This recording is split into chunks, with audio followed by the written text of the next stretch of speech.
ধিক্কার জানাই। আজকে আপনাদের পরিচয় হয়েছে, আপনাদের নাম ছিল জাতীয়তাবাদী দল, এখন মানুষ বলে চাঁদাবাজি দল। একজন চাঁদাবাজকেও আপনারা কবজায় আনেন নাই। জনগণ বিশ্বাস করতে বাধ্য হবে মাথা থেকে পায়ের পাতা সবাই চাঁদাবাজ।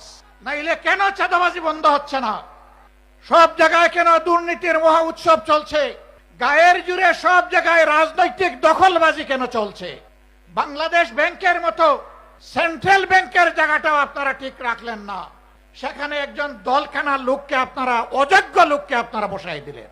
বিভিন্ন পাবলিক বিশ্ববিদ্যালয়, একদিকে গিয়ে আপনারা বলবেন অতীতে রাজনৈতিক বিবেচনায় নিয়োগ দেওয়ার কারণে পাবলিক বিশ্ববিদ্যালয়গুলা মান রক্ষা করতে পারে নাই, বিশ্বমানে আসতে পারে নাই।